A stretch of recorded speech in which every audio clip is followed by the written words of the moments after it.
Call October 3rd meeting of the Person County Board of Commissioners to order at this time. We do recognize that we have a quorum. Commissioner Sims will lead us in an invocation, and Commissioner Perrier, our Pledge of Allegiance. Let us pray. Dear Heavenly Father, we just thank you for allowing us to be here tonight. We ask that you would lead us and guide us as we make decisions for our county. Lord, we lift up those who are going through some difficult times. We lift up those who are in Florida and the devastation that they've had to deal with in the past few days. And we just pray for them and pray that you will comfort them and lead them out of this storm and damage that they have suffered. We thank you for our first responders. We thank you for those who go into those flood waters and risk their lives to save citizens and that are in distress. And we thank you for that. We thank you for the many blessings you've given us. We lift up those who need prayers tonight. And we just ask that you would lead us and guide us. We pray this in His heavenly name. Amen. Would you please rise and join me in the Pledge of Allegiance? I pledge allegiance to the flag of the United States of America and to the republic which stands one nation under God, indivisible, with liberty and justice for all.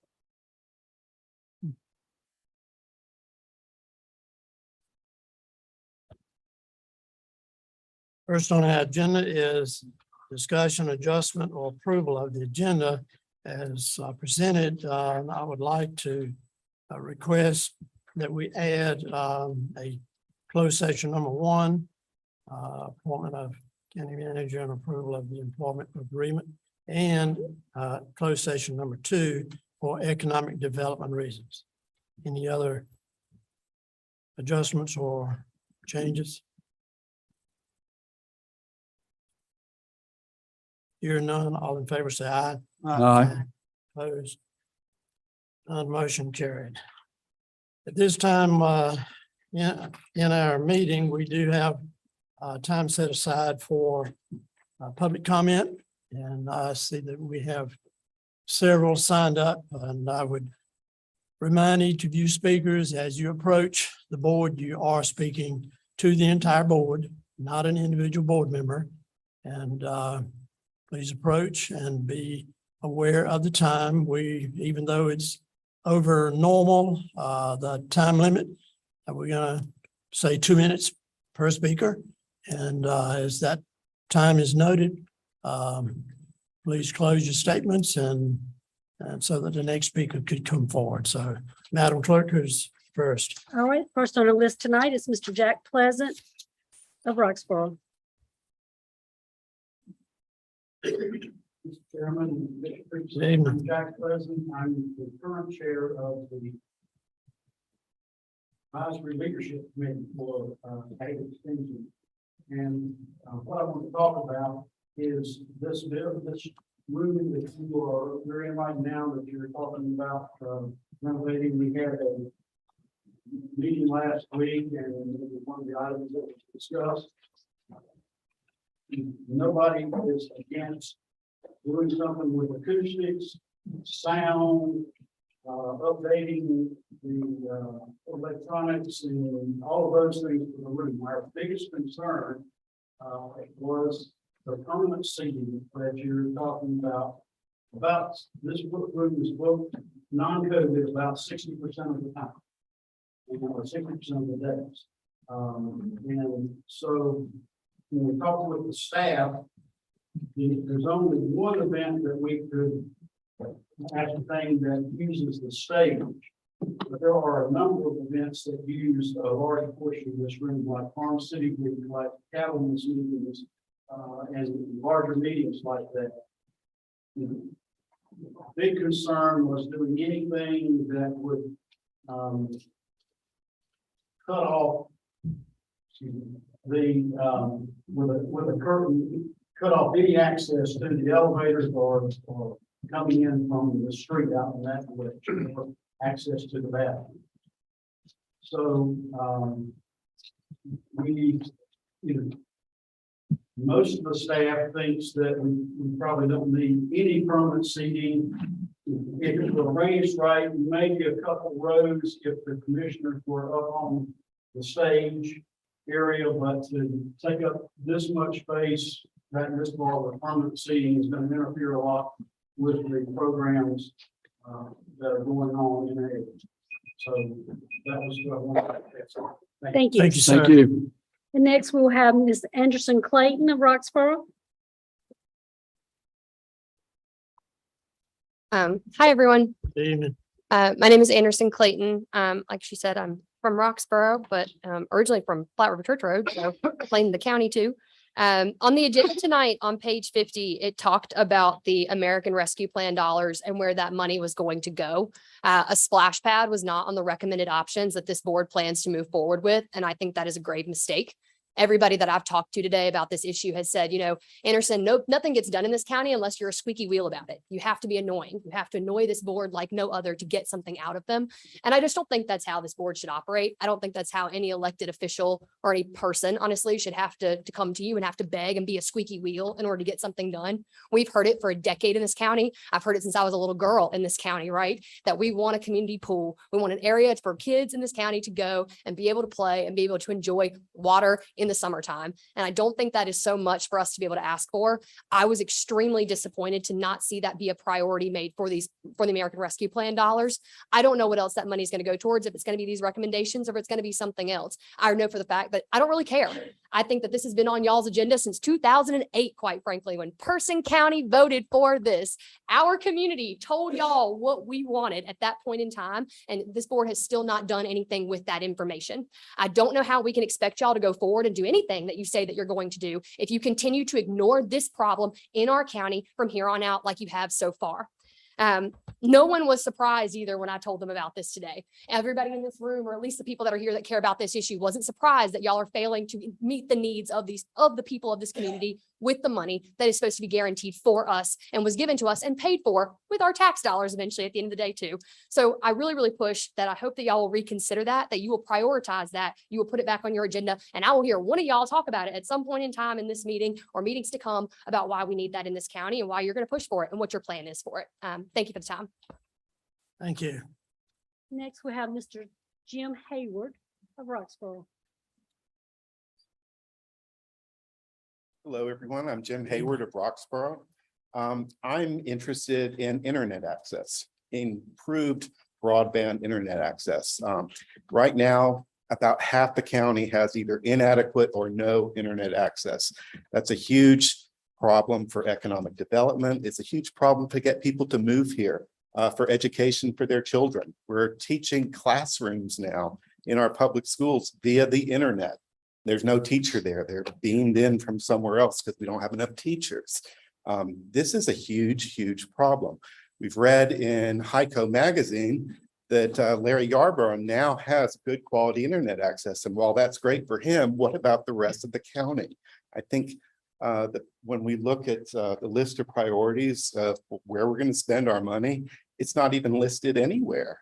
And anyway, at least from an economic development standpoint, businesses got to have internet access.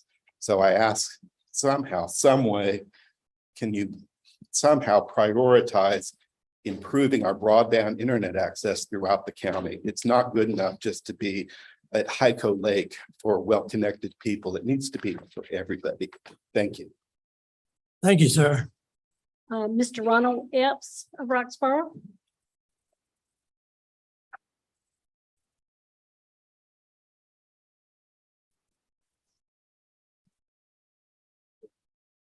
Thank you. Okay, thank you. Good evening, Mr. Chairman, Good evening. other county commissioners. Don't get me confused with the other Ronald Epps. My name is Ronald Epps. I'm with the Disabled American Veterans. I'm here to see if the county would like to participate in Operation Green Light. Operation Green Light is a new national collaborative initiative to support military veterans, as well as raise awareness about the unique challenges they may face. The flyer says Wake County, I received this from our state adjutant, says where the county, on all county offices, buildings, they would change one light to green to support veterans, and citizens can do it also. So this may be an exterior light that neighbors and passersby see, or an interior light that sparks a conversation with friends. By shining a green light, we let our veterans know that they are seen, appreciated, and supported. This will, Operation Green Light is happening November the 7th to the 13th, 2022. Thank you. Thank you, sir. Thank you. All right, next on our list is Mr. Bob Breyer of Roxborough.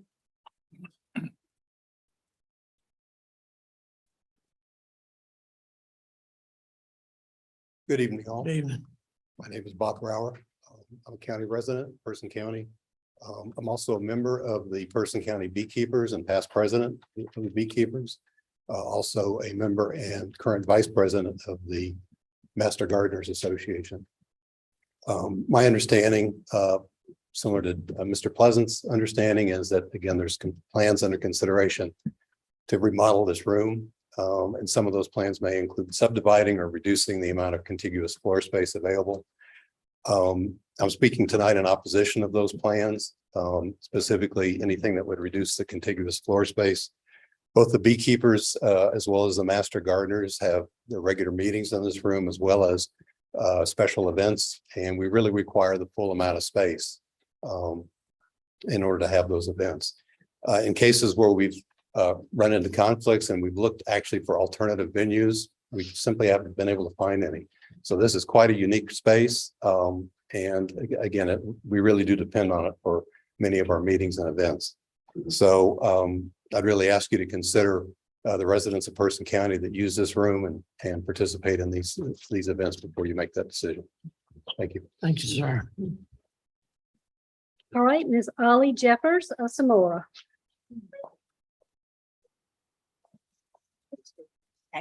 Good evening. You. My name is Ollie Jeffers. Most of you know that I work with Mothers Against Drunk Driving. It's one of our programs we have here in the county. But I'm not sure if you know that I also work with Street Safe. I'm one of the leaders for Street Safe, which is also a highway safety program. And that's what brings me here tonight. I want to talk with you about our EMS services. We are tired, those of us who are working out on highway safety, because we've seen an increase in crashes, fatalities, and injuries on our highways. We're tired. If we are tired, you can imagine what the EMS staff feels like. We are, we don't do the job that they do. They do an excellent job out there making sure that everybody's safe, making sure that their needs are met. We're supporting them tonight. We do different things here in the county to support them, but we ask that you please support them by giving them an increase in their salary. Now, one of the things that Kay is up here tonight, because we both of us work on the High Five Squad, which is a program that we have here in the county that we recognize all of our EMS, all our first responders. We show them appreciation by doing different things, different events, and things for them. We can't pay them. We don't have the funds to pay them, but that's where you come in. You can make sure that their salary is meet their needs for their family. You can make sure that EMS is competitive so they can hire new people, and then we can retain also the ones that we have. We ask you, please do that, because if you don't, they are a must have. We must have EMS. There's no way we can exist without them. And we need to make sure we maintain who we have here in the county. Make sure we have the leadership and the professionalism that we have with EMS. So please think about that when you're voting tonight, that we must have EMS. That's a must have. Okay, I Thank think you. it's 14 minutes. Well, give me 14 Yes. seconds, I might take more. Excuse me, our next speaker is Ms. Kay Duncan. That Just is to Kay. to introduce you from Okay. Roxborough. My name is Kay. I work with the emergency chaplains, and I don't know if I got 2 seconds or 2 minutes. Okay. I'm you gonna got take 2 2 minutes. Let's go. Yeah, Anyway, we this didn't is have time how for I this, feel. yeah. The emergency people here that I support right behind me here, Mhm. they're the most awesome people I know. They're part of Person County's finest, and we need to support them with every dollar that we can give to them. Because if they're not there, some of us may not be here. That's true. That you want them to come if your mama has a heart attack tonight. You want them to be the best trained and have the best facilities that we can financially give to them.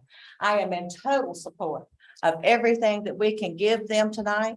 from the county, because we as citizens really need to back these guys up. They are the most awesome people. During COVID, when they were stressed to the max, they worked extra hours. They were away from their own personal families to do the things that needed to be done. They met that challenge head on and did it like champs. They could not have been more proud of them. So I'm just asking that you please support this pay adjustment that they're asking for. Thank you. Thank you. And next we have Mr. Ronnie Jeffries from Roxborough.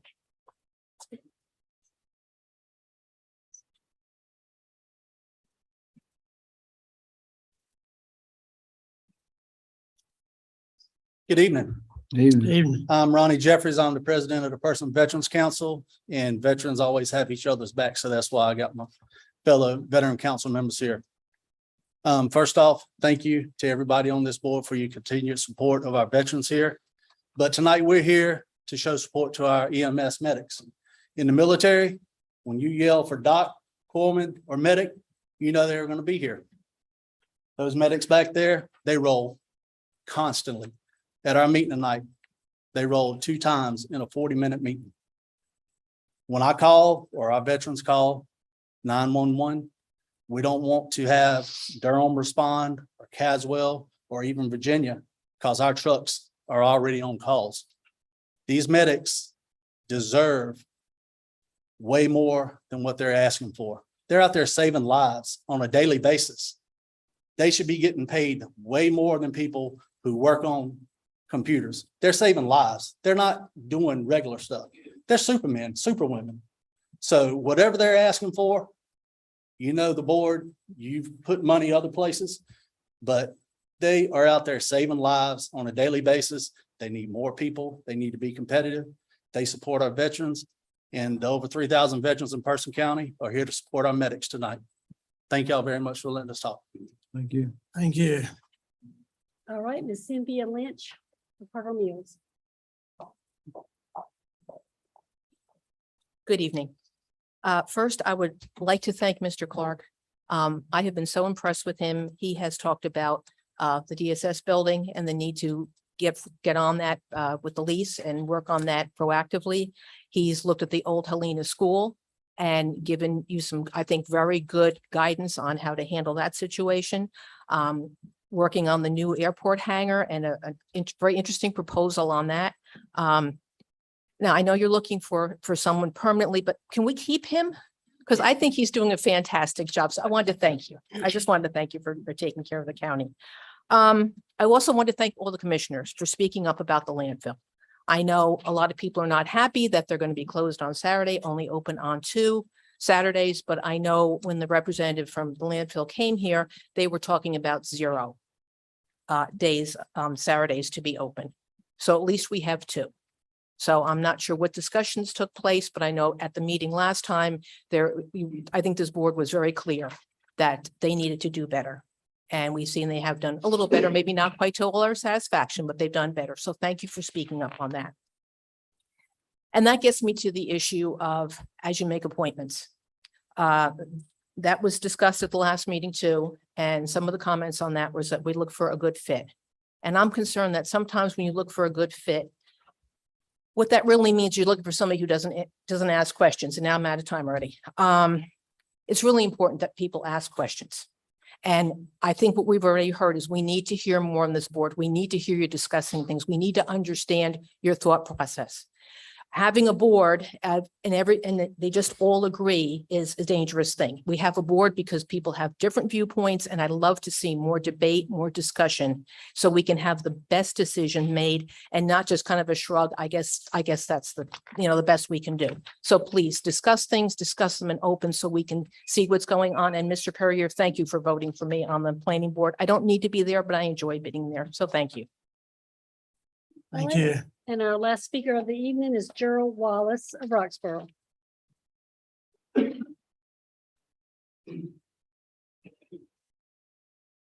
Hello, board. My name is Gerald Wallace. I'm a citizen of Person County.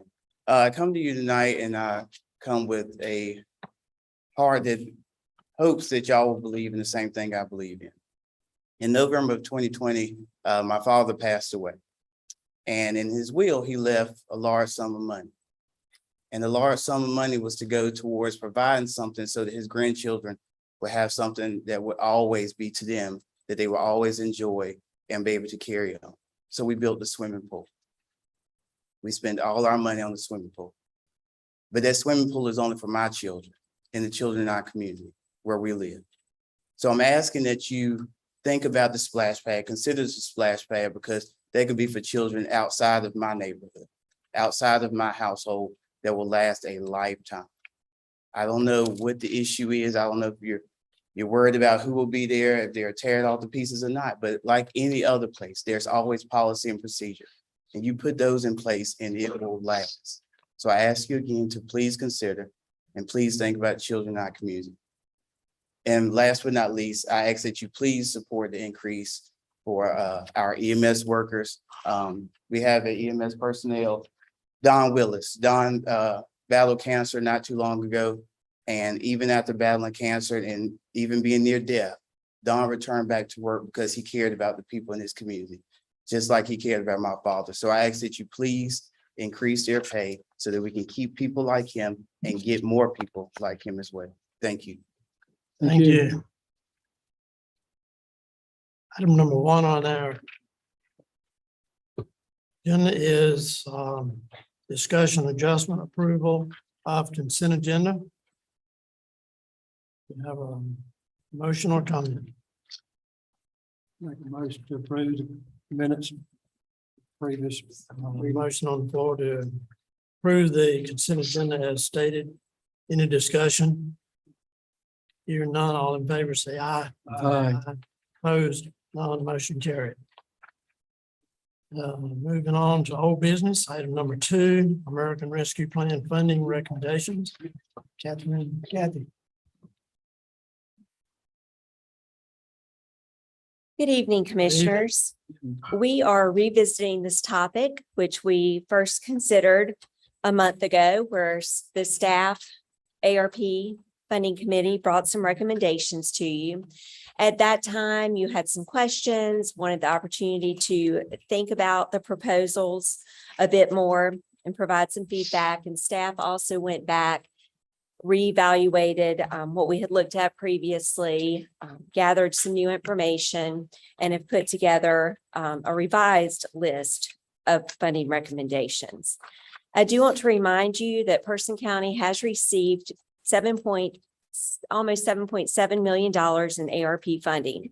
You have already decided to set aside $2.75 million of the funding to go towards broadband expansion.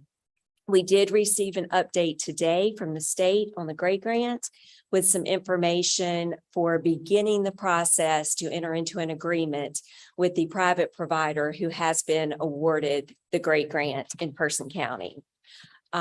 We still are in the running for a second GRADE grant in this particular round if one of our other proposals scores high enough. But we will be able to use, as long as we can work out the agreement, some of that money that's been set aside as matching funds. And you have already dedicated some of the ARP funds to install a wheelchair lift at the Kirby Theater in order to increase accessibility there.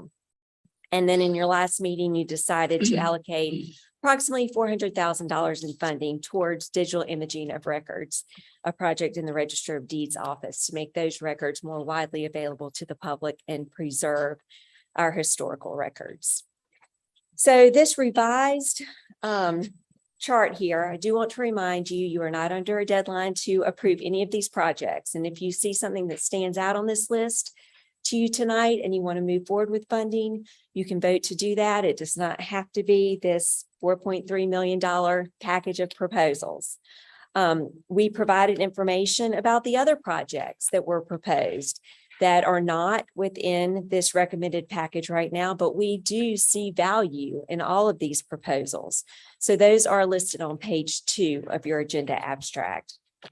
But if we look back to the projects that are currently recommended, I do want to mention that we have a change to this chart. Staff had originally included $2.4 million towards an energy savings project. which would have funded window replacements in the Person County Office Building, which is where we are right now, as well as Person High School. So both of these buildings have aged quite a bit. Electricity is much more expensive than when they were originally built. So this project would result in cost savings for energy cost, as well as improve the environment for the occupants of the building. There was $2.4 million proposed there. We have gotten just a preliminary estimate that is quite a bit higher than that. We anticipate we would bid out this project and anticipate that the cost would come in lower. But it is going to, for both buildings, going to greatly exceed that amount. What staff is recommending is that $1 million of that be moved into to add to the $1 million at the bottom of the chart and make a $2 million amount at the bottom for economic development. So put that aside for economic development purposes. The energy savings project becomes $1.441 million. And this would potentially fund the window replacements in this building. We could continue to explore other options for funding for Person High School, or look at other creative options to tackle energy efficiency projects in general throughout the county and the school system. Look at that more holistically. So now if you look at this chart, what we are now recommending is the $1.4 million for energy savings, $250,000 to install an accessible playground at Huck Sansbury. This has been an express need within the community to offer an inclusive play area. The Kirby Theater improvements, we have now proposed those that are geared towards accessibility within the Kirby Theater. We have prioritized those in order to have an elevator that would be built on the exterior of the building. So that is at a larger expense than was originally discussed when you approved the wheelchair lift.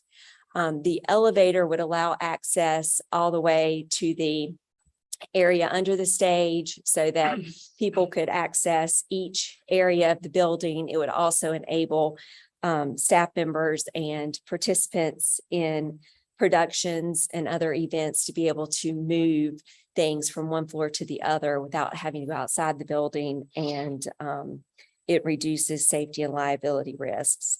This project would also improve the bathrooms. We currently just have two bathrooms that are ADA accessible, and that is not sufficient for the number of patrons that we have regularly utilizing the Kirby Theater. So those improvements would be made there. On page 2, you can see what we pulled out of that project. It's listed under Kirby Transformation, but that has to do with curtain replacements, fireproofing, a curtain motor. So this focuses on the ADA accessibility components. Then we have included the spay, neuter, and microchip program that was proposed by Animal Services. This is the cost for a 3-year program. They have opportunities there to partner with area vets. They're also exploring other opportunities that may exist for partnerships to help tackle the problem that we do have in the community with proliferation of animals, and spay and neutering can help with that problem, as well as microchipping to help people locate their lost pets. So that project would focus in those areas. And then, as I suggested before, adding $1 million to that final line and gearing that towards not specifically the North Park site, but leaving that more open-ended for economic development purposes, and having further discussion with staff coming back with having worked through a process to identify the exact use of those funds in the future. So that's that would allocate most of what's left, which is $4.441 million. If you were to vote on that, but again, you can choose some projects off that list. Others are listed on the back. They do include the splash pad as a proposal, and the board is welcome to fund None or as many projects as you would like tonight within the parameters of available funding. So I'm available to answer any questions that you might have. We do have department heads here as well if you have any questions for them. John Hill is here and Kelly Oakley is here. Questions, anyone? I think in our last discussion, we didn't have a pin down site for the splash pad. We had looked at two options, one being at the Sportsplex, one being at Huck Sansbury, feeling that the space available at those two sites, as well as the usage at both of those locations, would make either one a good option for a splash pad, but ultimately would like to have a professional involved who would actually design it to look at those usage statistics and look at the layout and to help us determine which site would be best suited for a splash pad.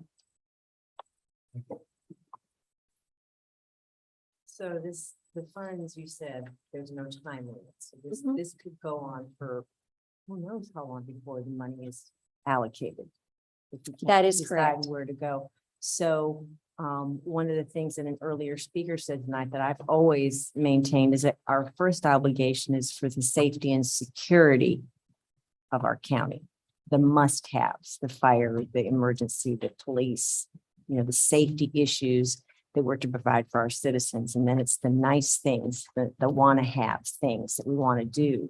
The priority is the funds need to go to secure the safety first. So I think anything that's required for that is kind of a no-brainer. My question is, why is it so much, and bear with me a second here, on the community risk reduction program? Why is that program so hot? Well, What are we paying for consultants again up the? No, actually, and Tom is here and he submitted the proposal on behalf of the Emergency Services Department and the Fire Marshal's Office, but that too spanned a 3-year Is that a time. hint? That proposal also spanned a 3-year time frame, and it Okay. did involve hiring additional county staff who Okay. would perform those functions. So a lot of that cost was personnel related. It was expanding the services that the Okay. county provided I guess in the name is a community. bit misleading to me, the risk reduction. Well, and it's to work specifically with people within their home settings to reduce the risks that exist there. It's to also increase prevention efforts within the community and just reduce overall risks to individuals as well as the community. Do we there's have community- programs in place right now? There's some of that. The Fire Marshal's Office and Emergency Services does provide some public outreach and education. Tom, would you like to say a little bit?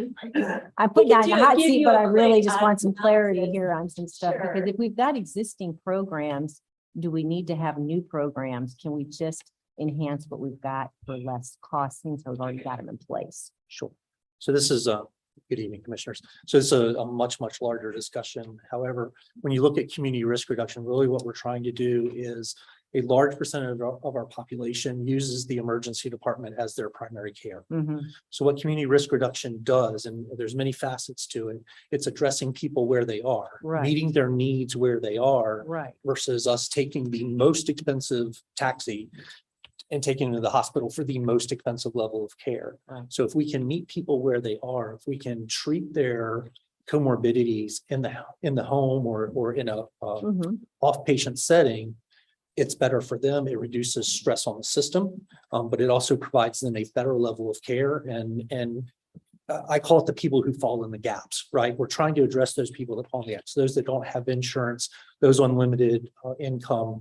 We're addressing those individuals so they don't fall through the cracks of the healthcare system. Right, So but my question was, do we have existing programs now that are trying to address those issues? So we have some basic, for lack of a better term, education programs that we do. We partner with the hospital for some of their education programs. Certainly the fire marshal's office does, fire prevention activities.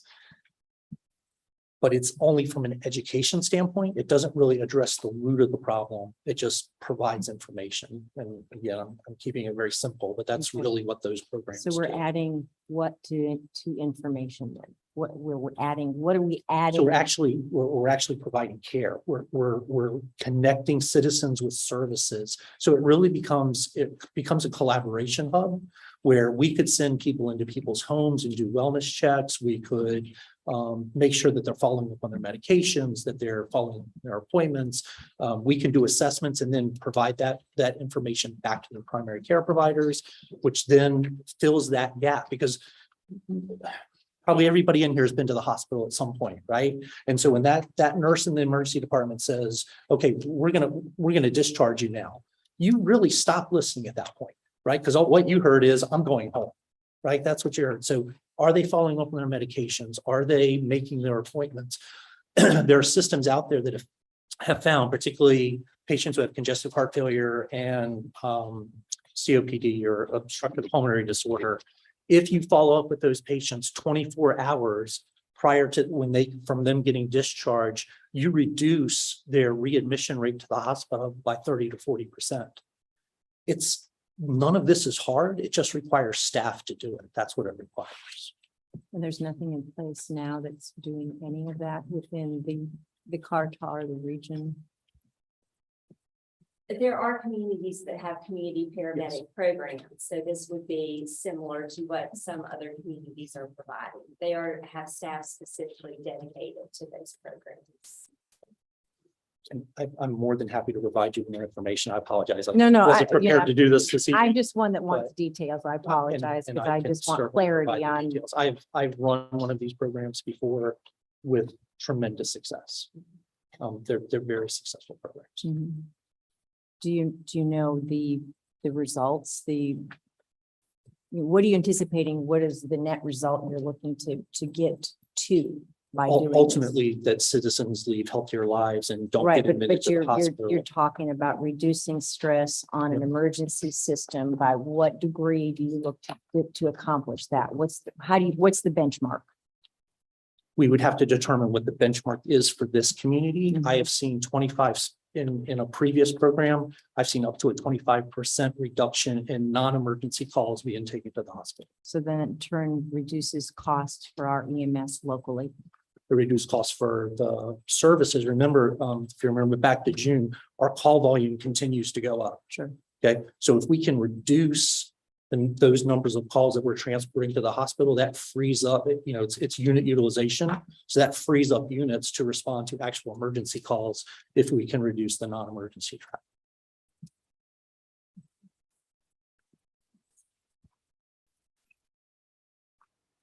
Other questions? Mr. Chairman, got a question for Sure, Mr. Hill. sir. The county manager just gave me this as I came into the meeting and said, and it's basically the Kirby transformation, and I'm assuming, Mr. Manager, both of these projects are combined because the price is 760. I'm assuming that's the two of them combined. Okay.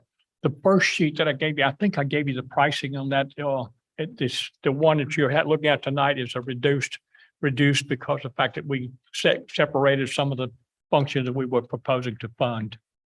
The first one incorporated all the Kirby improvements. Okay. Like curtain removal, things like that. This one, the one that it's on this list are what we consider essentials that you would address the ADA in particular. Okay. I guess, Mr. John, my biggest question, which items are the biggest safety and liability concerns for the county? Okay. Within the Kirby? So, and first and foremost, I appreciate y'all letting us put together all of our packets and our requests. We did put these packets together based on the criteria of the federal grant and the criteria of the board. So, we made sure to hit the equity, the economic development, excuse me, I got it written down here. The accessibility, the transformative of the county, the equitable for the citizens, and of course, we always make sure to hit economic development. So as we prioritize our first initial request that we turned in, from an equitable standpoint and accessibility standpoint, our playgrounds were the first thing, because that was the first thing that, the public is able to assess. The second thing was the elevators and the lifts. When we initially looked at the elevators for Kirby, we thought we were going to get by with the initial stage lift, but then when we got inspections involved and we got another number of contractors and code enforcers involved, you're only putting a Band-Aid on something if you just put a $25,000 stage lift, because you're only getting from the bottom of the stage to the stage. But if you've got a dance recital or a private group that's renting the place, and they have accessibility needs in the dressing room, then they have to go outside of the building, all the way around the building to the front of the building, inside the building, to get into the auditorium. So we looked at the cargo lift at first for that particular item. And after extensive weeks of going through that building and looking at the plans of different things, it turns out that the only way that you're going to make full accessibility is put a full-blown elevator on the back of the Kirby. So that's how we prioritize that as second. Are you wanting me to go through the whole list, or are you talking about the ones that were only? I'm talking about the priorities concerning the safety and liability issues. What were the biggest safety and liability issues for Kirby that you saw? Well, now the whole transformative part of the Kirby, there was some items in there that were safety issues as well. There was, your curtain definitely needs to be upgraded. Of course, if we don't get it in this kind of funding, we're going to be asking for it in the general budget or in this upcoming CIP. Safety, your accessibility, that's always the safety issue. If let's say, for example, if somebody does have a wheelchair on the third floor, on the basement floor. Well, first off, that individual or their family have to leave the building, go around. Okay, and so if in inclement weather, you got a safety issue. If the family member was to have to pick the wheelchair up, carry him up a couple flights of steps along with the participant, then you have a safety issue there. And not to mention if you have to exit the building in any certain manner. So always ingress and egress is always first and foremost safety. So accessibility has to do with ingress and egress. And if you're just looking at this particular line right here, let's say, for example, the elevator was $350,000. The doorways for $50,000. That comes into another. I guess that's a safety issue too. For one, your code 300. Let's say you have a active shooter code 300. Well, to go secure both sides of the building, you actually have to go outside of the building to secure one side. So you don't have access between hallways and different levels of the actual facility to get from one side to the other. That's an issue in the back of the Kirby, and it's an issue in front of the Kirby. So that was the safety. That was, safety and accessibility, because technically you can't accessibly get from one side of the Kirby to the other side of the Kirby without getting inside and outside the building. How long have we been operating like this? Without. Long time. With or without problems? What kind of problems have we had? Have we had incidences of? Yeah, I mean, every year either staff helps somebody on stage or helps somebody into the building, or, helps somebody to another side of the building. We've done that for years. I mean, and, every year during, whether it's a dance recital or whatever, or a performance that the Kirby or the county actually puts on, you still have participants that don't participate, or we have to make special accommodations for them to participate. So it's been, we've asked for accessibility money, we do it every year. So if we didn't have this pile of money, what would we be doing? I'd be asking every year, just like they put CIP. Okay. Yeah. And CIP money, $50,000 here and there, that can do one thing, but sometimes we're kicking the can down the road, and from when you can just rip the Band-Aid right off with some money that you got from the government. But I'm a big fan of going ahead and taking care of all the accessibility needs, and mainly most of the things that we turned in were accessibility needs. Oh, and the restrooms were including on that, and I got kind of smacked in the face on that one when I knew that they were underrated for the amount of people in the Kirby. You know how many people use the Kirby every year. We're talking about 50, 60,000 people coming there, citizens using it over and over and over. You've got 2 restrooms that are technically ADA accessible for that entire auditorium. You have to go down a flight of steps for the men's restroom to use the men's restroom that's not accessible, and you have to go a flight of steps up the stairs to use the women's restroom that's not accessible. So yeah, we've been operating like that for a long time, you know, and they say when you touch the building, you know, to a certain scale, you need to go ahead and finish it. In this particular case, inspection says, well, you know, this is a development project. You can go ahead and do this first and fully as an accessibility, because it is an accessibility project, so it doesn't really trigger anything else. But you know, if we was to, in the past, if I had asked for, you know, a certain amount of money to do a $10,000 accessibility thing, and I wasn't to do it, it may trigger a number of other things. So if your grandfathered in, it's almost like, don't touch it, operate with it as it's grandfathered in, or ask for the gusto once you get some money, and then hopefully, you know, you get it. And that's the same way with the, and I know we're talking about the curb, but that's the same way with the playgrounds as well. You know, our playgrounds are technically ADA accessible because, you know, hard surfaces are like engineered playground chips and things like that. They are considered accessible by law. But if you was to really push that issue and push somebody that had a disability, and you know, they would be able to maybe encourage you a little better to increase your facility, you know, increase those play facilities and add some type of hard surface or some type of permanent rubberized surface, which we have asked for in the CIP in the past.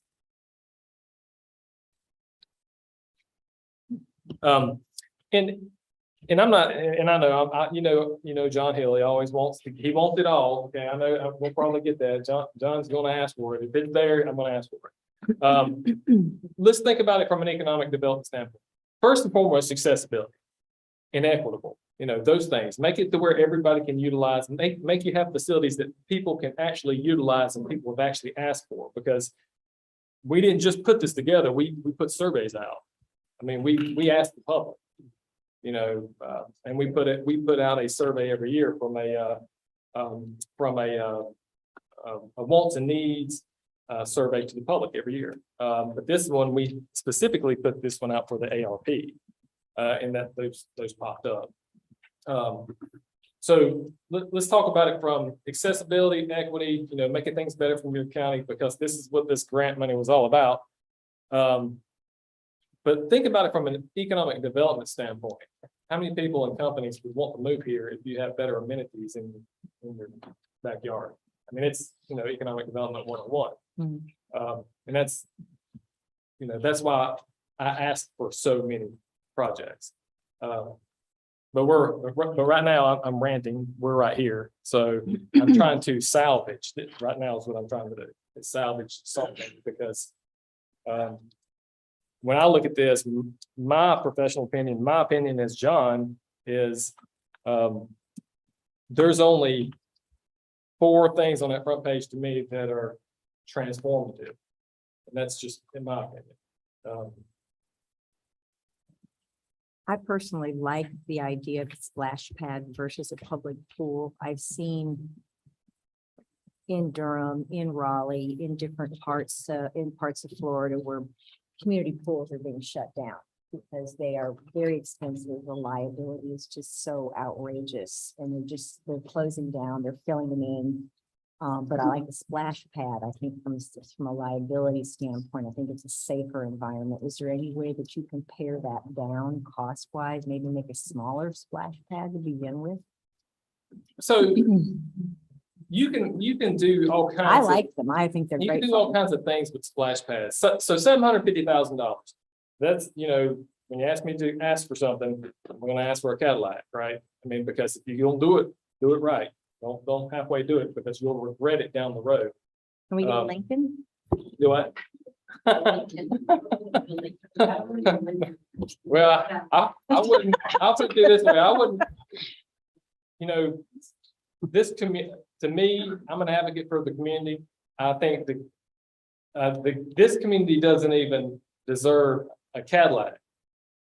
They deserve a Ferrari. And that's not okay. I mean, it's just, hey. Red? Yeah, red Ferrari. Okay, fine. So you think about it. So this is going to be, that's a facility that that everybody will use. I don't care who you are. You may have people with disabilities, indifferently abled people who use it. You may have different age groups. I mean, everybody can use this. Everybody's family is going to use it. How many people have been to a splash pad? I have. I guarantee your kids gonna want to go to a splash pad when they do see it, when they go somewhere, But those are things that our citizens are leaving town for. They're going to Durham. They're going to Oxford. They're going to Granville County. They're going to the Gap. I mean, we're supposed to be echelons above. Nothing, and I don't want Granville County to think I'm talking bad about them, but I mean, we have a better system. We have a better park system. I mean, it is what it is. They're a passive type system, and we're an active passive system. We're an upper large system. But those are things that, they are easier to operate. They are less expensive to operate.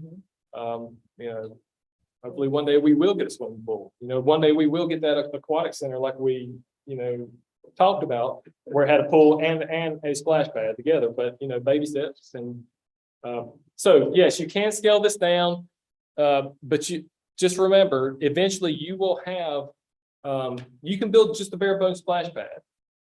The people come and go as they please. They could make a day trip of it, but you have to have some kind of support facility, because once you build this thing, you're going to have a lot of people having to use the bathroom. So you can't, so the Huck Sansbury, you will have to expand that bathroom there at the Huck Sansbury if you decide to put it where we have one feasibility plan. Same way to Sportsplex, you will have to tap into that bathroom and add to it. Now, as you know, as parents and, and grandparents or whatever, if you take somebody to an amusement park, you're going to want to put your towel somewhere. And you're going to want to put your seat somewhere, and I'm going to want to change Rollins's underwear at some point, somewhere. So that's what that is. That's not just a splash pad. That is actually your support area that goes with the splash pad. You think of the Huck Sansbury as your pride and joy. It is. I mean, when you think about it, this is where the hub that everybody comes to. So one of the concepts was, if we did get the playground passed, then the Huck Sansbury playground would be moved and it would be expanded to the green space, right? And then the spray pad would go right where the Huck Sansbury playground is. So it's the green space and splash pad. Then, of course, your memorial in the middle, because, I know you want to get the most traffic, from a design standpoint, that is the best design. From an equal standpoint of it being affordable or the resources to put it in place, two different sites: the Sportsplex, parking, utilities, infrastructure. Same way here: parking, utilities, infrastructure. Those are your best places in the county by far, because they are your most centralized places. So, but anyway, I'm rambling now. You gave me the mic, so Mr. Chair. Okay. Mr. Chair. We did, yes. I'd like to just say, I think splash pads are cool. I mean, I've been in them with kids, and it's really cool. And again, when I look at this, I'm thinking, okay, as you talked a few minutes ago, location. And then when I sit there and I see, okay, we've got an idea of the location. And then you've talked about, now is this 750,000 that you got here? Is that, you're talking about, is that restrooms and all that, or is that just the splash pad? Splash pad is probably running in the 300 to 400 range. 300 would, and that is your Cadillac range, or I'm sorry, Right. your Ferrari range. Right. And then, of course, the other portion of that is your support area. That would be your shelter, your picnic tables, expansion of the bathrooms. And the other, the other thing I think about too, and it's something, will obviously, if this were to be built, is the maintenance and the upkeep of that splash pad. And so that's just something to think about. It's not just a one-time, this is what it's going to cost. It's going to cost us on down the road. Good or bad, that's just the way it is. But like I said, I think they are cool, and the location and what you've said and would be nice. And I do think, me personally, would think that Huck Sansbury would be the place.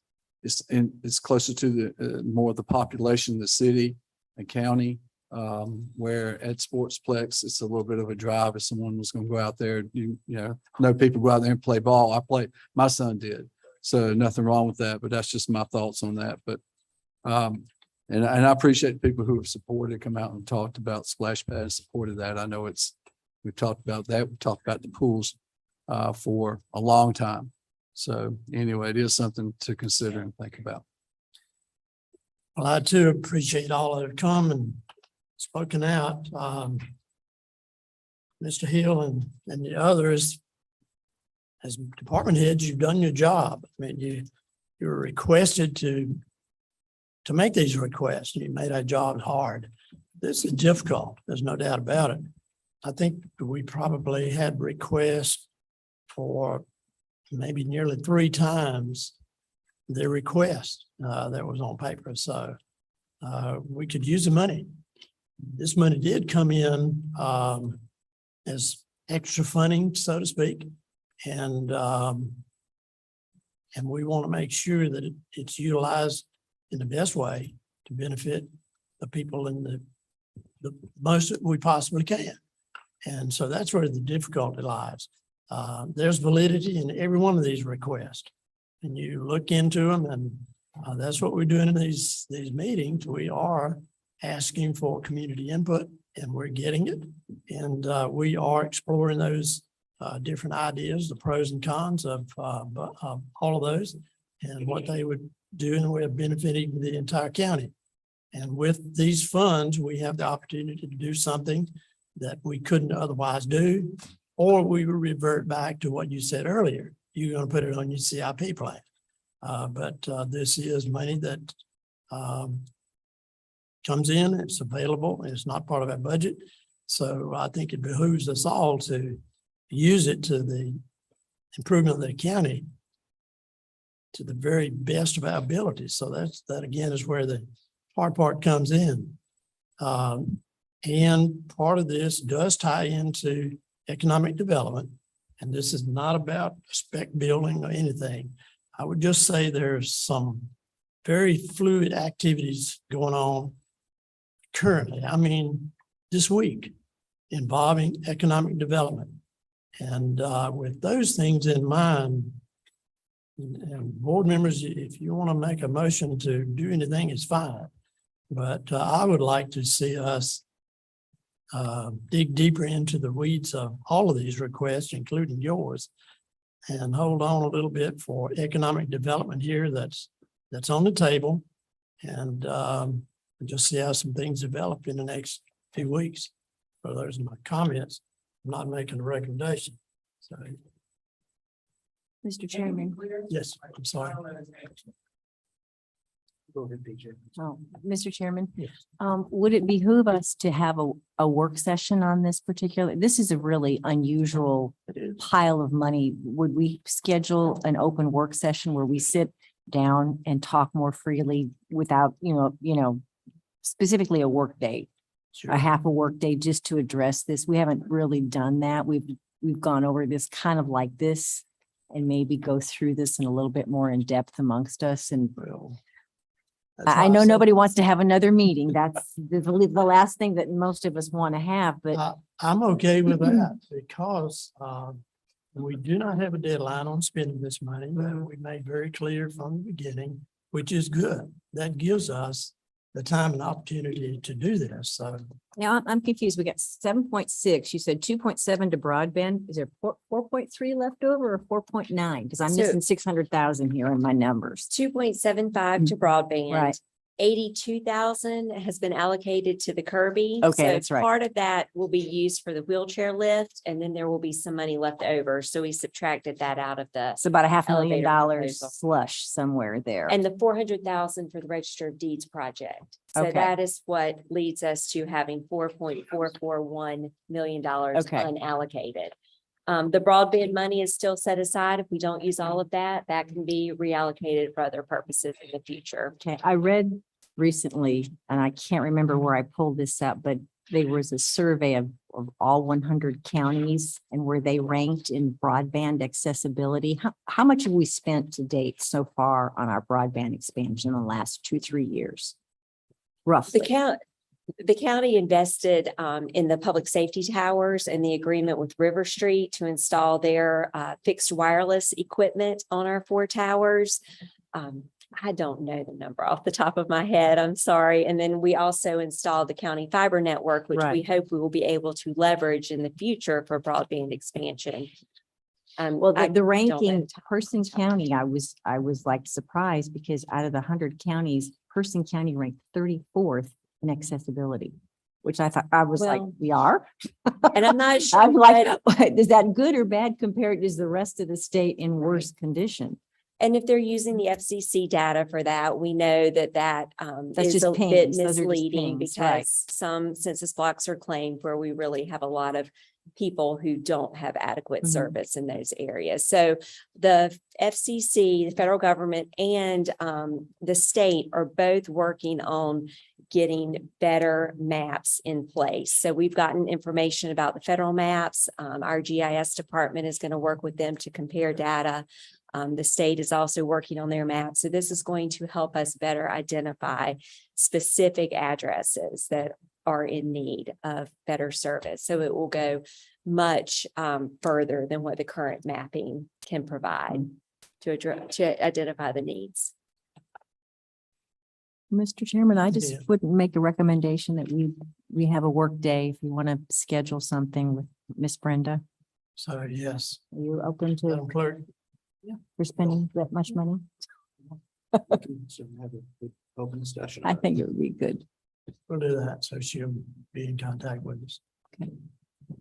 Okay. Thanks. Sure. Any comments and recommendations or motions by board members?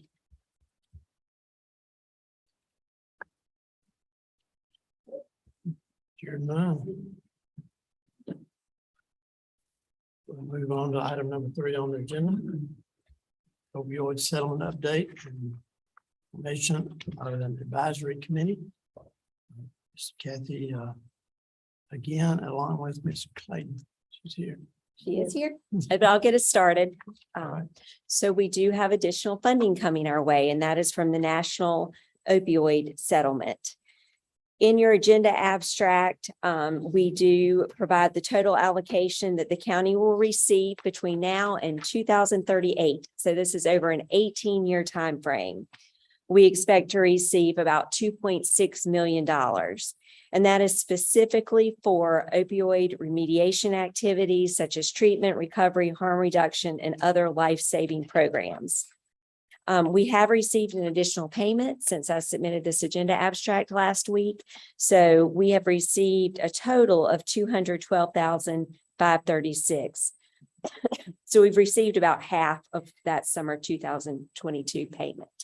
So we'll receive the rest of that in this fiscal year. So we'll have about, at the end of the fiscal year, we will have received about $320,000. So right now we're at 212.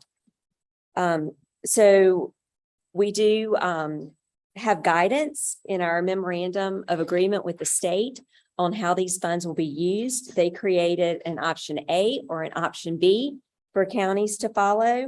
Option A is a limited listing of tried and true proven remediation activities. So if we were to pull from option A, we could do that without having a full strategic planning process.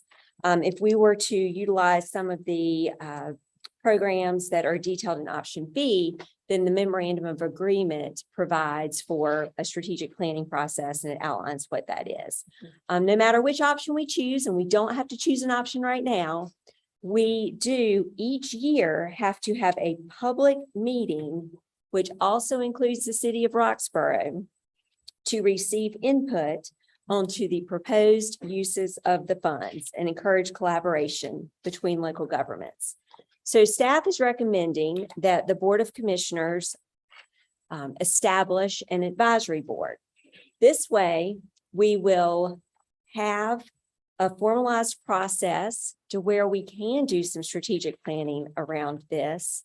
We can have members of the community involved who will be able to discuss the concerns that are in the community and the issues that are impacting our residents, advise the Board of Commissioners options for expending the funds, and also plan and host that annual meeting that also involves the city. So the composition of the advisory board here that we would recommend does include 13 positions. It is at the board's discretion as far as who you or what types of positions you would include on that advisory board. This would continue. This again is an 18-year period, and we're going to receive this funding year by year by year. So the intent is to have this group of citizens who can help support those planning efforts and begin putting those funds to use for remediation. Their option A and option B from the memorandum of agreement were both included in your packet, as well as the outline for the strategic planning process and the recommended composition of the people who would be involved in that strategic planning process. So this representation is pulled from that list. So we would recommend including 2 residents with lived experience, meaning that they have been drug users in the past or had family members, substance abuse or substance use treatment provider, an employer, business leader, community group working with opioid related concerns, Roxborough Police, Health Department representative, social services, emergency services, a school district representative, a hospital representative, sheriff's office, and a mental health representative. So bringing all of those people together again to examine and evaluate the needs that exist and make recommendations, because ultimately it is the commissioner's decision of how to use the funds, but to make recommendations for how to put those to good use for mediation activities. So the timeline for that would be for establishing the advisory board, and then Brenda could incorporate that into her advertising process here at year end as other terms are expiring on other boards. And then we would have applications in hand to make appointments in January. So do y'all have any questions about that?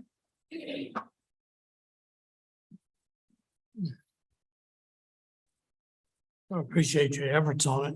We talked about this earlier, the 2 of us did months ago, and at that point, my email to you was to establish a comprehensive committee. This is comprehensive. It's 13 people. So is that doable? Is that workable? That's my question there. You're welcome to. I'm not saying anything about any of these, but 13 people to get together on the same day at the same time. You know how that goes. It's difficult. So And to volunteer in the first And place. the So we volunteers. need volunteers for our so committee. we So did you have any comment, anything to add? Our history, at the health department, we have to convene a community health assessment advisory board. We've had great response. We do set forth guidelines when it is convened and what the expectations are. And I know we do have several like county departments and larger entities where it has a representative. And I think it's key to let those department heads or like the CEO at the hospital know that's okay. It doesn't necessarily have to be that person. It could be whoever the person is they feel is the best fit. So then usually when you give people that latitude, then we do have better participation. Okay, good to hear. Mr. Chair. Yes, sir. I just, again, with that, I know I was, filled in on one particular committee and it had a lot of, representation and there was a lot of people who didn't show up.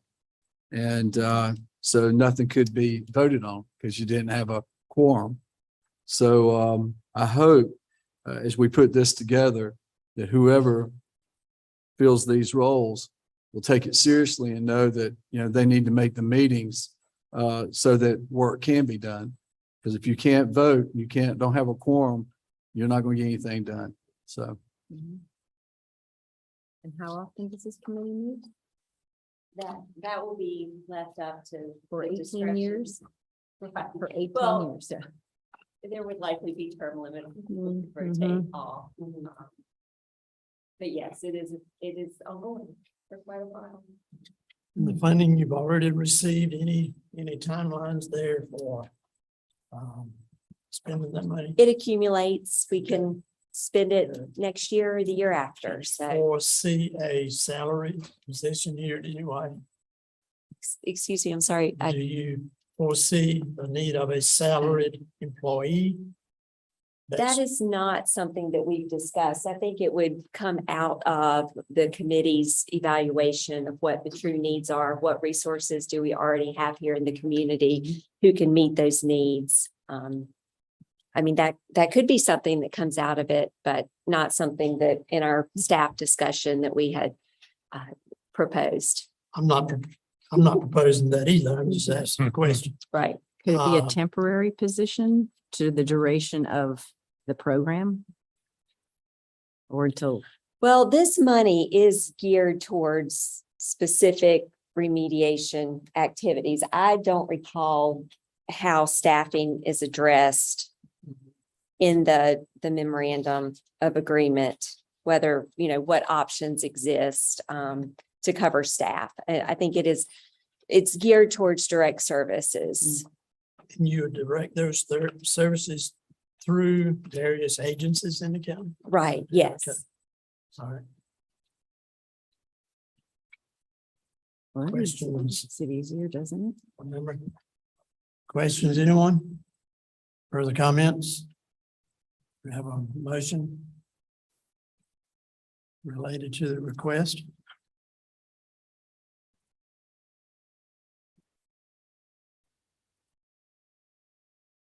No motion.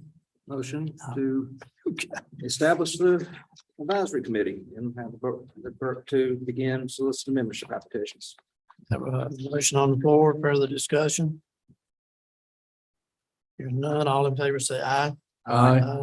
Opposed, none, motion carried. Good luck. Thank you. Thank you. Okay, item number 4 on the agenda is fiscal year 23 emergency medical services pay adjustments. Tom Swallenberg and Sonia Carr. Double barrel approach. Good evening again. Good evening. So first of all, thank you for allowing us to present tonight. Before we begin, I did just want to thank all the first responders and telecommunicators that worked Friday when Hurricane Ian came through. They did a fantastic job responding to calls. It was a very busy 6 hours Friday night. But they responded to calls, they kept roadways open as much as possible, and they did so safely. So I just want to mention that this evening.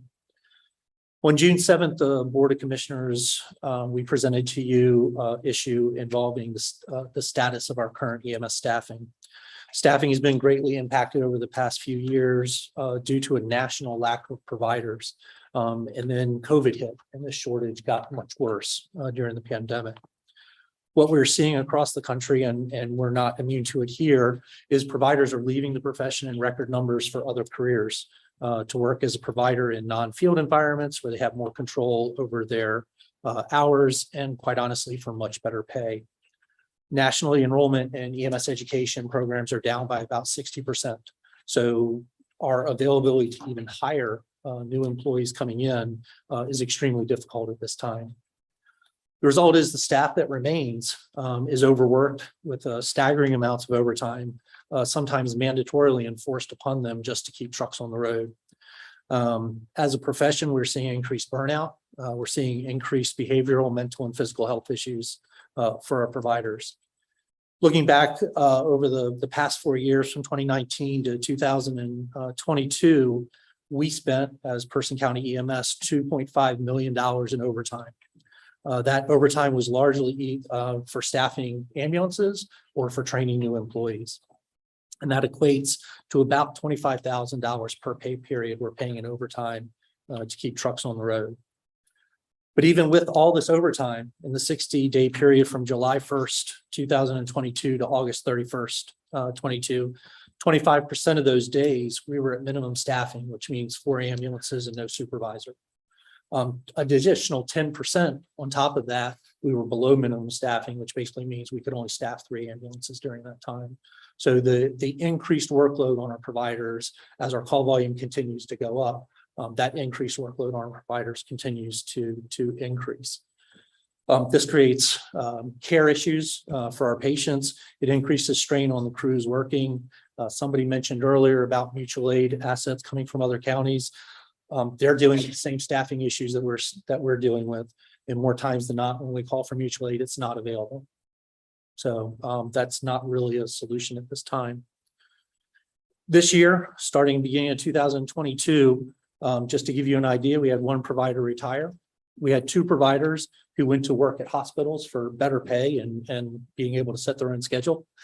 We had 2 providers who have transferred to other agencies. And again, during exit interviews, basically it's for more money. That's why they're leaving.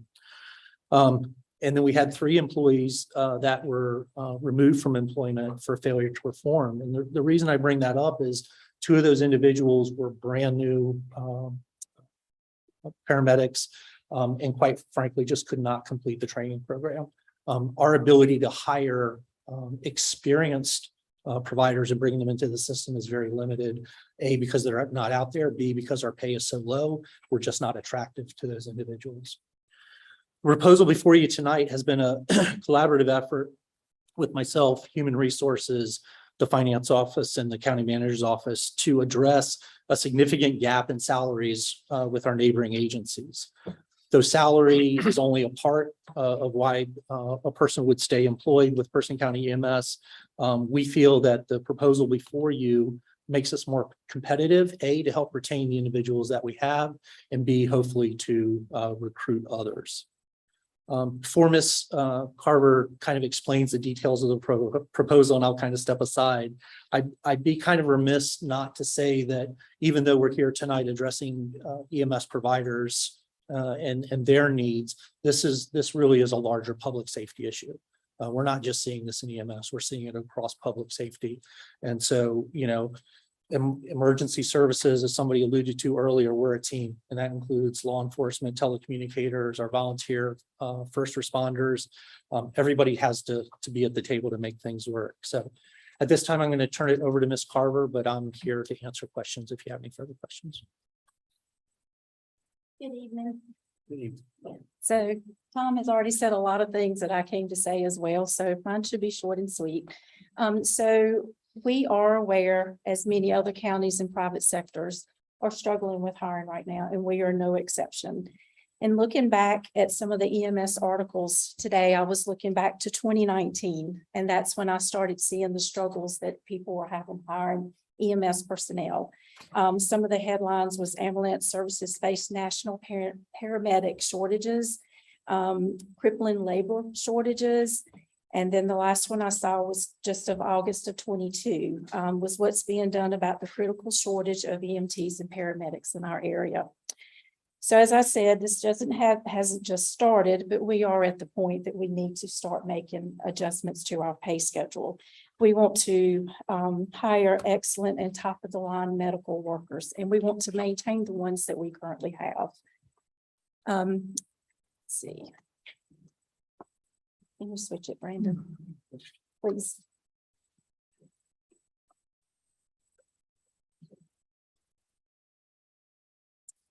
So on the second slide is a little bit of our recruitment history, just to give you some numbers. When we created this slide last week, we had posted at that time a total of 303 days during 21 and 22. We were able to hire 21 employees from those efforts. Since 2021, we have lost about 24 employees due to various reasons, and Tom kind of highlighted a few of those for you. Although we have felt the recruitment pain for a while, we are starting to see some employees leave Person County because of better pay opportunities. We currently have 8 full-time positions available. At times, there have been more. Our current staff is working longer hours, and we are seeing the effects of burnout. We not only need this for recruitment purposes, but most importantly, as an employer, we want to show and recognize the hours that our current employees are working and make an investment in retaining those knowledgeable and experienced staff. These employees provide a priceless service to our citizens during their worst times. Next slide. So this kind of outlines the ranking of some of our surrounding and our competitive counties. And as you can see, we're not in a good ranking. I mean, when you look at paramedics right now, we're number 9 out of 12. And we're not proud of that. So we want to try to make this a better pay system to retain plus recruit more people. The next slide, please. So this is what we're proposing. You see our current grades for our EMT, advanced, paramedic, assistant shift supervisor, and supervisor. And then in yellow is what we're recommending. You can see that the upward shift of ranges range between 4,000 and 5,000 in minimum pay, which will impact us and hopefully be able to recruit and retain knowledgeable paramedics and medics. The upward shift will place us in a better position to maintain competitiveness when attracting qualified and experienced applicants while maintaining current valuable EMS workers. Next. So we're in a better position with what we're proposing to you tonight with shifting the grades upward. You can see now as a paramedic, we would be ranked number 5 out of 13 counties, which is impressive. We could actually go out and say, we are being competitive. We want you to come work for us. And we want our employees that are still here to stay with us, and we retain those. The next slide. We also want to open the door to some other alternative pay examples, retention bonuses, shift differentials, recruitment bonuses, employee referral bonuses. We provided a few examples of what some of the other counties are doing at the time. We do want to have more opportunity to do some research and maybe come back with a better plan that we could offer these pay to retain and recruit. We would like to also at that time look at public safety as a whole. We want to look at telecommunicators, sheriff's department, and detention who are suffering with recruiting as well and maintaining the current staff we have. So we want to leave that on the table and come back to you at another time with a plan for those 3 departments. But today we are asking for your support to utilize the already allotted funding to make an upward shift in our EMS pay grades to better align EMS employees' pay compensation within the new grades. Any questions I can answer?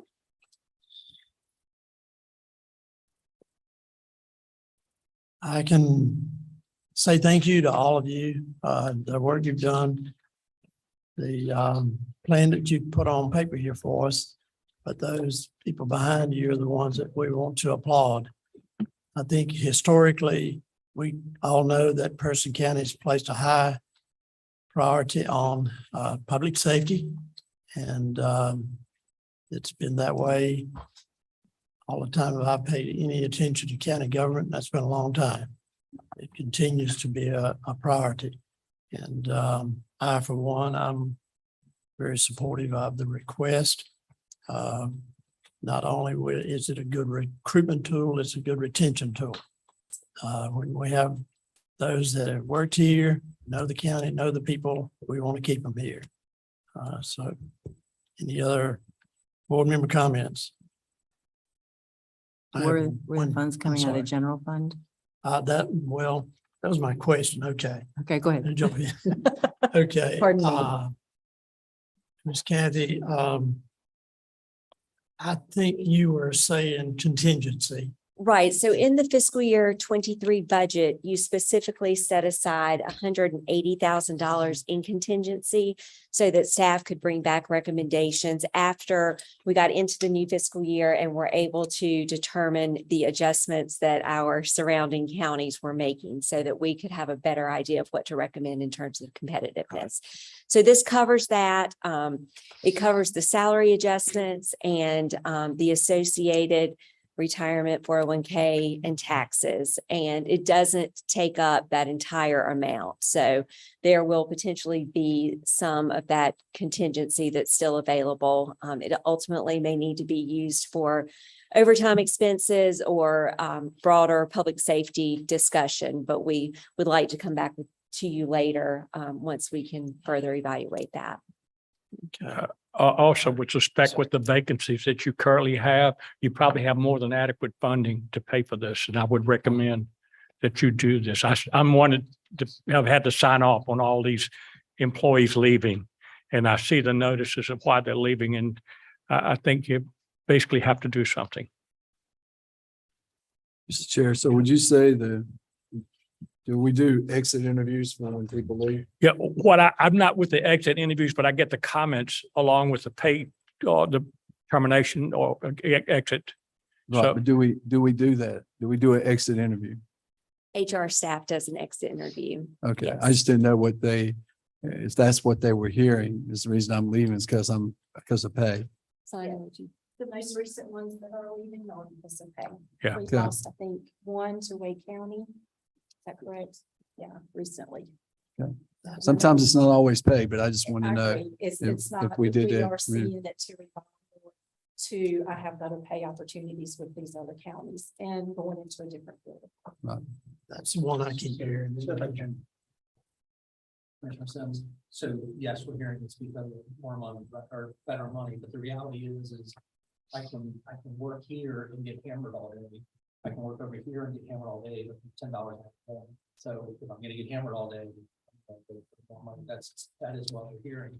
We're losing people all over the area going into hospital systems because they're making 2 or 3 times more than they're making in the field, and they get to set their own hours. And so it's a very attractive.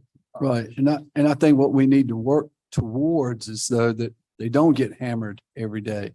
And again, that comes down to staffing and the hours they work. So I know that's, again, the pay, but it's still, we need to work on that. And again, it's just getting more people, more employees and hopefully this will help. Are those current vacancies budgeted? Yes. Yes, sir. So, no, yeah, okay. Yep. Go along there. It's extremely important. That's good. That's why I say that it's probably enough funds just with the vacancies to pay for this. Did that answer your question? Yeah, Commissioner? Mr. Chairman, I'd like to make a motion that we approve the emergency medical services pay adjustment. Have a motion to approve the request. Any further questions or comments? Hear none, all in favor of the motion, say aye. Aye. Opposed, none, motion carried. Thank y'all. Thank you guys back there.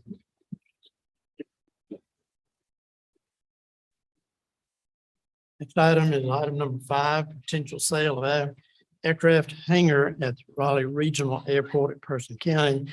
And our attorney, Mr. Hampton, is not here, but TC Morphus, managing partner, is. We welcome him. Thank you, Mr. Chairman. So I will keep this brief, but I'm happy to answer any questions that you have. As you said, and as is in the agenda package, we've received an offer to purchase for a 30-year lease, both the new hangar and a ground lease underneath that.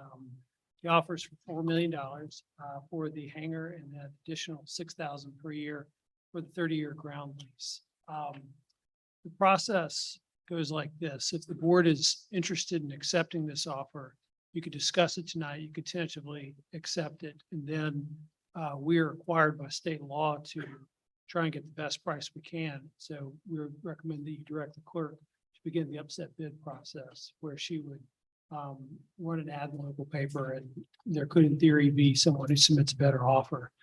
So that's the process, but it starts with the board tentatively approving the offer tonight, if you're so inclined. Questions of Mr. Attorney? One. Chairman Powell, Yes, sir. did we ever come to a conclusion whether this is an actual sale or a lease? 30-year lease, I believe. Yes, sir, I can address that. I think when Mr. Hankins wrote the agenda item, he put in sale just because it's a little simpler that way, because what the statutes basically say is if you have a lease for more than 10 years, then you have to treat it, you have to use the same legal process as a sale. So this is just a lease. At the end of 30 years, you revert back to the county, but we have to use the sale process to accomplish that. So it's like a mortgage, we get the property and the money. Yes, ma'am. Okay. So my question is, what was the initial, when and this is, I don't know how many boards ago, when this was approved to be built, it was to generate income based on tax revenue. So what was the cost benefit analysis done at that time? And how does this compilation of numbers bar up against what that estimate was when we built it for different purposes? I'm not going to be in the best position to answer that. No, I know. I'm Look to our asking management staff. whomever was on the board a couple cycles ago Right. when it was Well, approved. recently, going back, I guess it's 4 years ago, I made the motion to construct this hangar, and with that point in mind, that it would be a revenue generator rather than a liability on that end. And so it's coming to us in a little different form right now. What's it cost us I do to not build it? remember, and recently we've had some numbers from our tax assessor, but I do not remember those numbers. I didn't bring those down. I have the tax numbers.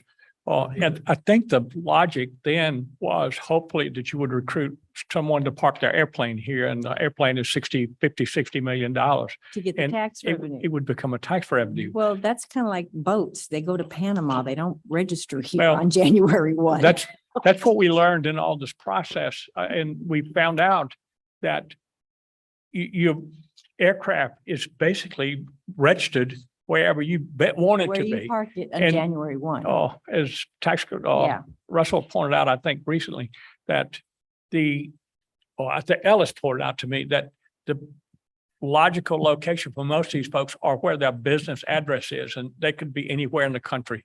So renting the hangar or leasing the hangar at least gets your money back. And it also is still a revenue generator, just not to the extent that you intended it for it to be. Hopefully, in the end, looking at from this perspective, that nothing else, you get the 6 cents a gallon for fuel, every gallon of fuel they put in, and hopefully they'll start, not only they will buy fuel from us, but they will encourage other large aircraft to come in. Mhm. So it does generate some revenue, and it does get your investment back, plus they pay the taxes on the building. Okay, so it's a triple net lease then, like a commercial lease? Yes, they have to pay taxes on this Triple building. net, Yes, okay. it will be taxable. Okay, so basically we're getting our money back and $180,000 over 30 years. So we're kind of breaking even on the cost of building it, then we're getting some revenue off gas and they pay. the Yeah, and I think taxes. that's right. I think the objective in the end now is to some fuel sales and the generation of additional traffic into the airport. And even the person that's talking to us about this made the offer, has talked about building a separate hangar, very much like this one, which would house another aircraft that would come in and out of here. And it's probably highly unlikely, unless you had a really, really low tax rate, that they would actually have it taxed here, creating this being his home base. Mhm. But you're right. It's like the people with boats and everything else. They just take them where they can pay the least amount of taxes. And it's not much we're going to do about that. No, But it's still, I think, a win for the county. it is. And so A heavy burden off the county. I agree. We can use that money, as we have already heard, in other places. Mhm. Yep. So I think it's a great idea myself.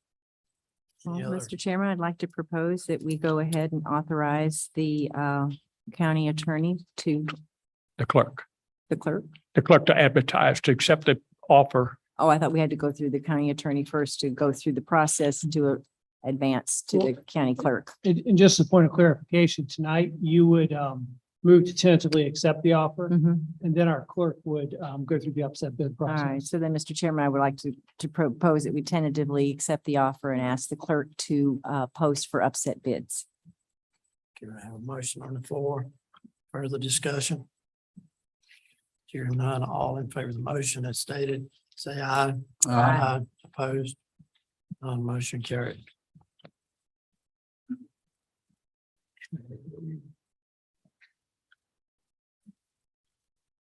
You want to do my report previous to, yeah, okay. Got lots of notes on my sheet here. I only have a couple of things as far as the chairman's report. I think we had an extremely productive meeting tonight anyway. I did attend a 150th year anniversary for Allen Chapel Church, or AME Church, Saturday. And very commendable that we've had a church in Person County that long, still working for the Lord, and that was a great event. And the other item is probably not of great importance to us, but our clerk had a 41st wedding anniversary over the weekend. So, Congratulations. Today. Congratulations. Yeah, great way to spend it. Yes. Your best friend. What 41 years looks like. Yeah, so where is he tonight? No, that's Not very commendable, and Thank you. he's a lucky man, Thank you. as we are a lucky board, so Mhm. congratulations. Yeah. Manager, You and I spent hours together, not the same way. 'Cause I had my 53rd at the same table, so. Yeah, so we must. We're in the same boat, right? Yeah. okay, interim manager Clark, I don't think I have anything right now. I may have something to say a little later if you'll allow me. okay, Commissioner Sims, Yeah, again, I just want to thank everyone who came out today to speak about what they would like to see us do with the funds, ARP funds. And I'd also like to say, we didn't say no, absolutely no. What we said was that we were going to discuss it more when we schedule a plan to talk it over. So it's not a definite no. And again, it'll be a lively conversation, I believe. But the other thing I want to just say is thank you to all those who serve the EMS and EMTs and all you guys. I appreciate everything you're doing, and I hope that what we did tonight will help you guys and help maybe recruit some more people, good people for y'all. So and for us, it's really for all of us. So that's all we got. Thank you. Commissioner Palmer. I would like to echo my two former constituents here primarily. And as well, I would like to thank each of the county department heads and employees who have been here with us tonight to see this come to fruition. Mostly, we still have some work to do, as they stated, and we're going to get it done. Commissioner Gendry. Ditto. Thank you, board members, for your comments. Commissioner Ear. Same here, Mr. Chairman. Okay, that concludes the comments then. Next on the agenda would be closed session. I'm sorry. He said he was using a week. And we need a motion to go into closed session for general statute 143, 318, 11A6. Okay. And I must say, those permitted to attend were County Attorney T.C. Morris, Interim County Manager Ralph Clark, Clerk to the Board Brenda Reeves, and Register of Deeds Tanya Wilson. Manager motion. Now your motion. Motion. Yeah, okay. Have a motion to go into closed session. All in favor, say aye. Aye. Opposed, none, motion carried. We need.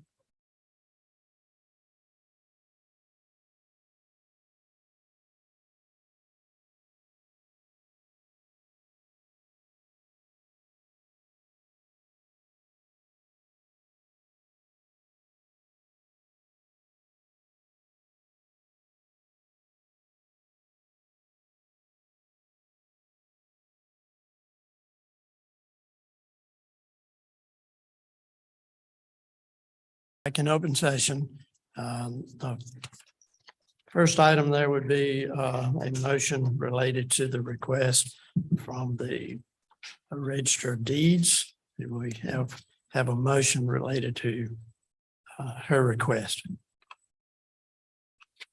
Mr. Chairman, I would like to approve the request of the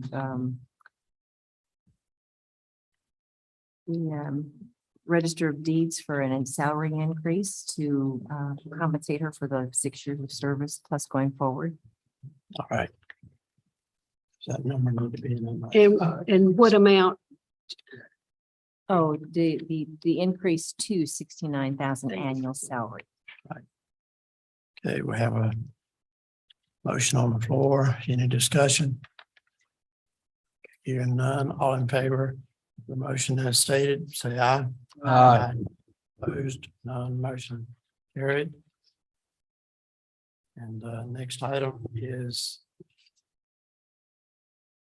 we need a motion to employ Kathy as. Mr. Chairman, I make a motion that we authorize the chairman of the Board of County Commissioners to enter into a employment agreement listed 4th day of October 2022 between the Board of Commissioners and the County of Person and Kathy as the next county manager of Person County. Okay, we have a motion on the floor. Any further discussion? Hearing none, all in favor say aye. Aye. Opposed, none, motion carried. Congratulations.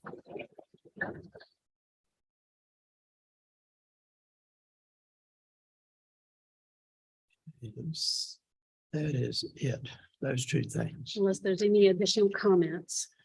Well, maybe, I think maybe we might want to hear some comments from somebody. As the citizens of the county are very well aware, we've been conducting a search for a new county manager since roughly around July 1st. Since that time, the county has conducted an exhaustive search for a new manager with the assistance of a nationally known search firm. Originally, there were over 20 applications received for that position, which was later narrowed to 8 candidates. Each candidate was reviewed objectively, considering qualifications and experience, looking for the best fit for a new county manager for Person County government. Of those, we had 6 to do or participate in a Zoom meeting, and of those, the list was narrowed down to 3 individuals for face-to-face interviews. The board then discussed the candidates and came to a consensus agreement on one candidate with whom to continue discussions and possibly contract agreement with. And tonight, I'm happy to announce that the board has offered a contract 2, which has been accepted by Kathy to be Person County's next county manager. Ms. Kathy has served as Person County's assistant manager for the past 2 years. She brings to the table a vast amount of experience in county government and an extensive network of contacts across the state of North Carolina. These are exciting times in our county with lots on the table currently, and our board welcomes her, and we look forward to new leadership in creating innovative ideas and plans that build on what is currently in the works for the county and to keep the county moving forward in the future. So please join me in welcoming Person County's new county manager, Kathy.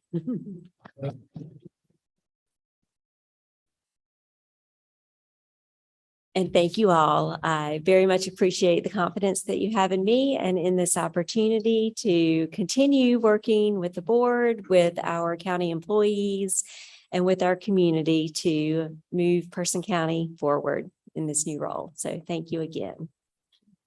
Thank you. Board member comments. Anybody? I've watched Catherine since she came on board a couple of years ago, and I have full confidence that she can pull this train. Now, that's a compliment. I, go ahead.